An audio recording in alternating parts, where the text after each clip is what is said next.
तो कविता है हमारी कार्नेलिया का गीत। मैं इस कविता को पढ़ूंगा। आप कविता की हर एक पंक्ति को ध्यान से देखेंगे। जहाँ मैं पढ़ता जा रहा हूँ उसी तरफ आपकी नज़र और उंगली रहनी चाहिए। अरुण यह मधुमय देश हमारा, जहाँ पहुँच अनजान क्षितिज को मिलता एक सहारा।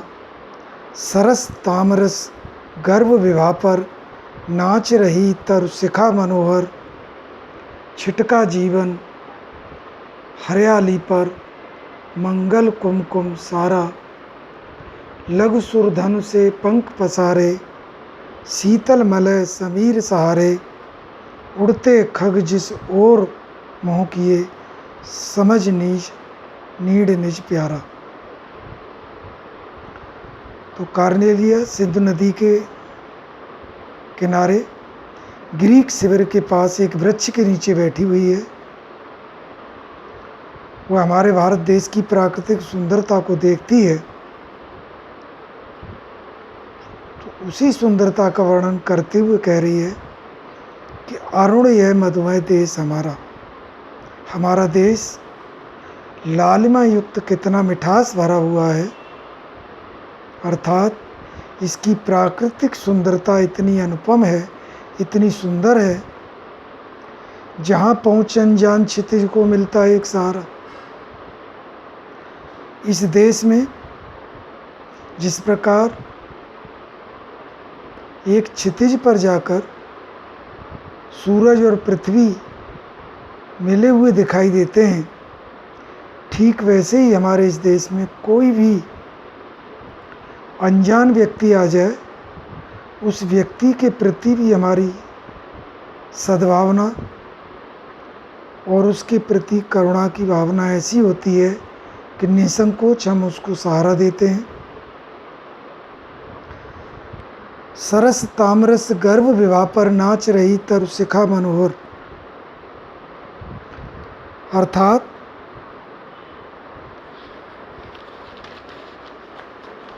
हमारे देश में प्राकृतिक सौंदर्य का अवलोकन करते हुए कार्नेलिया कहती है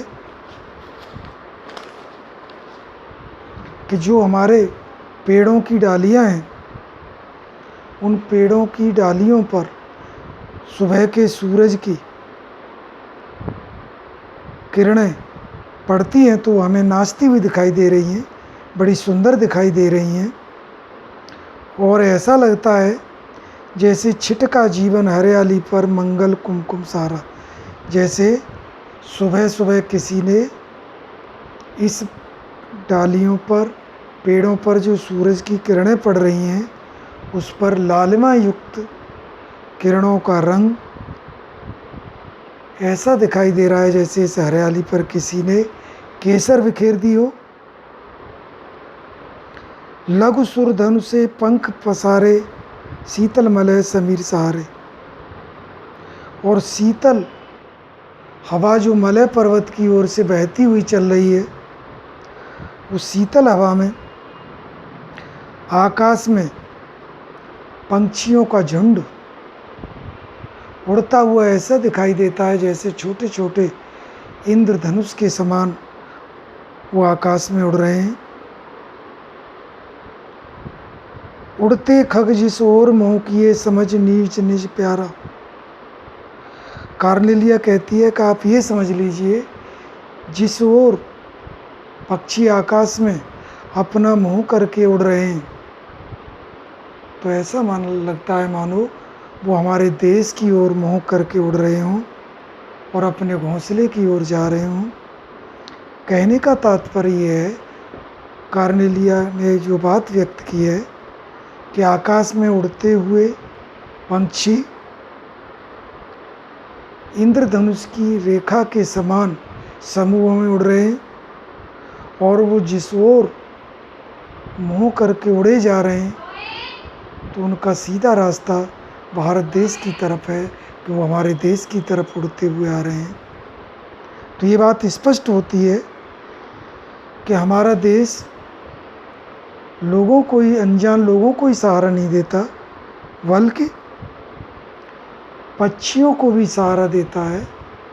पक्षी भी हमारे देश में विदेशों से आकर प्रवासी बनते हैं।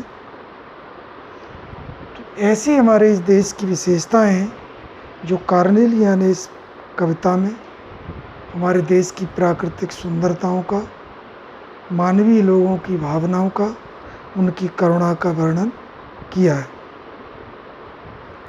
दूसरा पद्यांश है इसका कि बरसाती आंखों के बादल बनते जहाँ परे करुणा जल, लहरें टकराती अनंत की पाकर जहाँ किनारा, हेम कुंपले उषा सवेरे ढरती ढुलकाती सुख मेरे, मंदिर ऊँघते रहते जब जगकर रजनी भर तारा। कार्नेलिया कहती है कि भारतीय लोगों की विशेषताएं, उनके अंदर करुणा की भावना, जब वो दूसरे लोगों की दुख से द्रवित होते हैं तो उनके दुखों को सुनकर उनके आंसू बादल बनकर वर्षा के रूप में गिरने लगते हैं। लहरें टकराती अनंत की पाकर जहाँ किनारा, जिस प्रकार सागर की लहरें बड़ी तेज गति से किनारे पर आकर टकराती हैं, ठीक वैसे ही हमारे देश में व्यक्ति कहीं भी घूम आए, जब वो हमारे देश में आकर प्रवास करता है, हमारे देश की तरफ आता है, तो उसकी स्थिति ठीक लहरों की तरह होती है कि वो भी हमारे देश में थक कर, निराश होकर हमारे देश में ही उसे आश्रय मिलता है, जिस प्रकार लहरें सागर की किनारे पर टकराती हैं। हेम कुंबले उषा सवेरे भरती ढुलकाती सुख मेरे, जिस प्रकार रात भर जागने के बाद तारे मस्ती में ऊँघते रहते हैं, उन्हें नींद आती हुई दिखाई देती है, तब सुबह के समय सूरज ऊषा रूपी सोने का घड़ा लेकर उसमें सुख समृद्धि लेकर हमारे देश की तरफ बढ़ता है।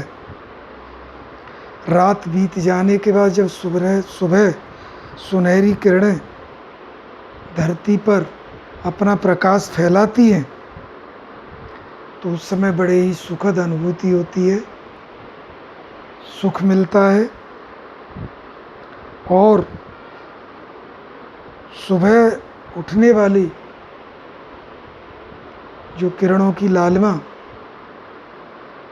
जब हमारे देश के ऊपर पड़ती है, तो उसकी यहाँ पर उपमा जयशंकर प्रसाद जी ने सुबह उगते हुए सूरज को जिस प्रकार एक महिला घड़ा लेकर अपने सिर पर रखकर चली आती है, ठीक वैसे ही उगता हुआ सूरज हमारे देश की ओर प्रकाशित करता है। तो ये हमारे इस कविता का भावार्थ था, सरलार्थ था। आपने इस कविता के भावों को समझा। मैं एक बार संक्षेप में फिर इस कविता का छोटा सार बता दूं कि इस कविता में जयशंकर प्रसाद जी ने हमारे देश की तमाम अनूठी ऐसी विशेषताएं, चाहे वो प्राकृतिक चित्रण से संबंधित हों, मानव की भारतीय की करुणा से संबंधित हों, पशु पक्षियों के प्रति हों, उन तमाम विशेषताओं का वर्णन किया है जो हमारे देशवासियों में निहित हैं।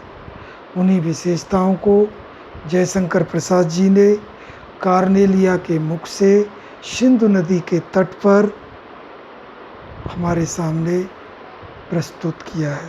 तो ये पूरी कविता हमारे देशवासियों की विशेषताओं को बताती है, प्राकृतिक सुंदरताओं को बताती है। ये इस कविता का भावार्थ है।